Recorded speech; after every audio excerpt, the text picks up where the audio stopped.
Assalamualaikum warahmatullahi wabarakatuh. Tapi Bu, di sini saya akan melakukan pemeriksaan ekstremitas superior. Mungkin Ibu sebelumnya akan merasa kurang nyaman karena harus melepas pakaian Ibu. Apakah Ibu bersedia? Iya dok. Tapi Bu mungkin bisa menghadap ke belakang Ibu.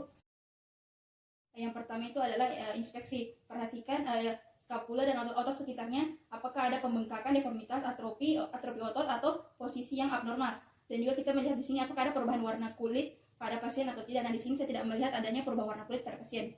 Tapi Bu, di sini saya akan melakukan palpasi dari skapula sampai dengan akromion dan identifikasi ujung anterior menggunakan ibu jari telunjuk dan tekan ke arah medial menggunakan ibu jari.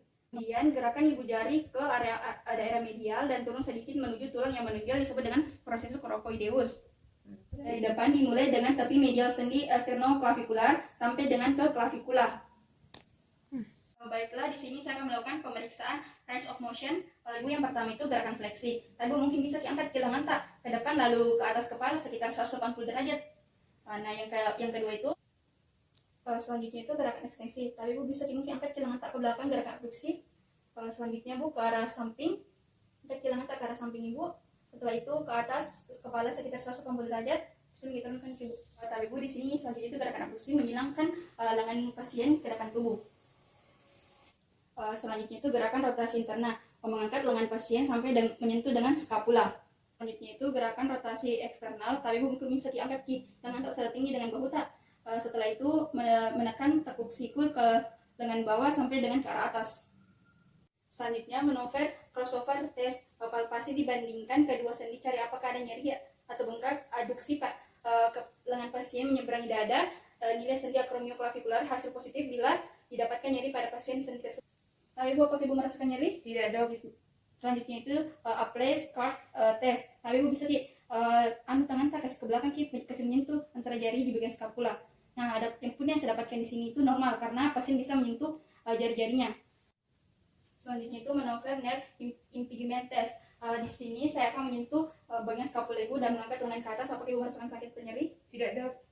Yang sini itu normal karena Ibu tidak merasakan sakit atau nyeri. Selanjutnya itu Hawkins impingement stick, merefleksikan bahu pasien 90 derajat dengan telapak tangan ke arah bawah putar dengan ke internal. Gerakan ini akan menegakkan greater tuberosity terhadap ligamentum paracromial.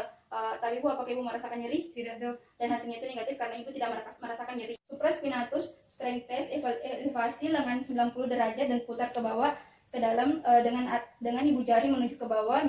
Tapi Bu bisa kita angkat.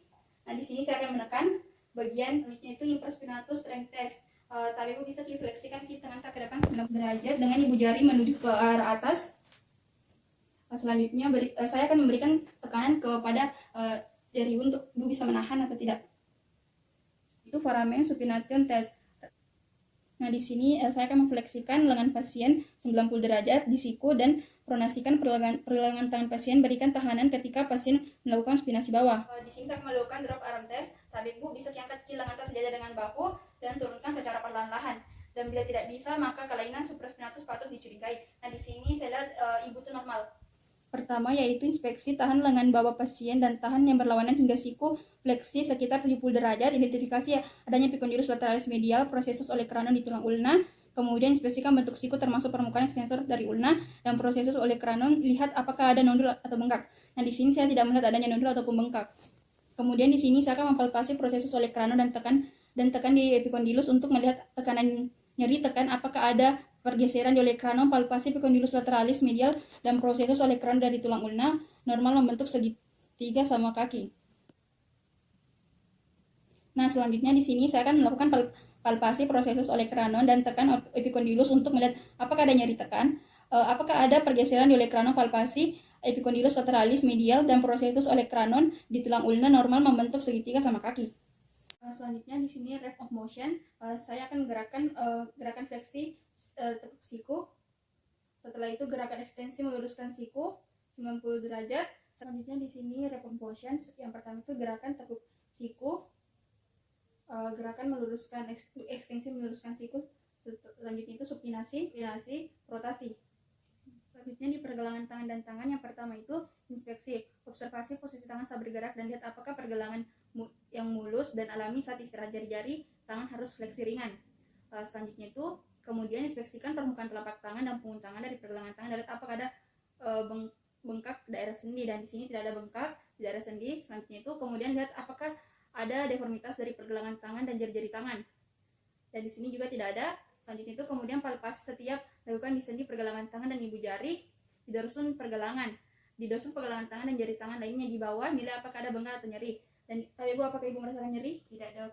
Tidak ada nyeri. Dan kemudian palpasi os styloideus radial, yaitu garis cekung di bawah distal processus styloideus yang dibentuk dari otot abduktor dan ekstensor ibu jari untuk menilai ada tidaknya kelainan tulang.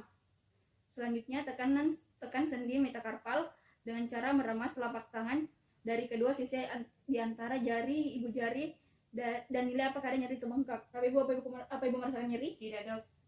Selanjutnya palpasi jari-jari ibu jari lateral dan medial dari setiap sendi di antara jari-jari tangan dan ibu jari sendi proksimal dan distal di intervalang dinilai apakah ada pembasaran tulang dan bengkak. Dan di sini tidak ada pembasaran tulang maupun pembengkakan. Range of motion pergelangan tangan, gerakan fleksi dengan posisi telapak tangan menghadap ke bawah, tunjuk jari-jari tangan ke arah bawah. Selanjutnya itu gerakan ekstensi dengan posisi telapak tangan menghadap ke bawah dengan jari-jari tunjuk ke atas. Selanjutnya itu gerakan abduksi deviasi radial dengan posisi telapak tangan menghadap ke bawah, gerakan telapak tangan mendekati garis tengah. Selanjutnya itu gerakan abduksi deviasi ulat dengan posisi telapak tangan menghadap ke bawah, gerakan telapak tangan menjauh dari tengah pergelangan tangan. Selanjutnya itu range of motion jari tangan, gerakan fleksalkan jari-jari tangan dan taruh ibu jari di atas kepalan tangan. Selanjutnya gerakan ekstensi lebarkan jari-jari tangan, gerakan abduksi perlebar jari-jari tangan sebesar lebar-lebarnya, gerakan abduksi dekatkan jari-jari tangan. Ini range of motion ibu jari. Pertama itu gerakan fleksi, gerakan ibu jari melewati telapak tangan dan sentuh bagian bawah dari jari kelingking. Yang kedua, gerakan ekstensi, gerakan ibu jari menjauhi dari telapak tangan. Yang ketiga itu gerakan abduksi dan adduksi, angkat ibu jari, gerakan mendekati telapak tangan untuk adduksi dan menjauh untuk abduksi. Setelah itu gerakan oposisi, gerakan ibu jari menyentuh tiap-tiap ujung jari. Manover, tes tensi, tekan jala di nervus medianus carpal tunnel. Setelah itu tes palang sek. Tapi Ibu bisa bertemu kaki antara punggung tangan tak? Di sini saya akan menekan selama 60 detik. Selanjutnya foramen sik test. Tapi Ibu bisa pegang ini kertas menggunakan ibu jari depan. Ibu akan menahan jika saya menarik. Nah, di sini hasilnya itu normal karena pasien dapat mempertahankan kertas yang saya tarik.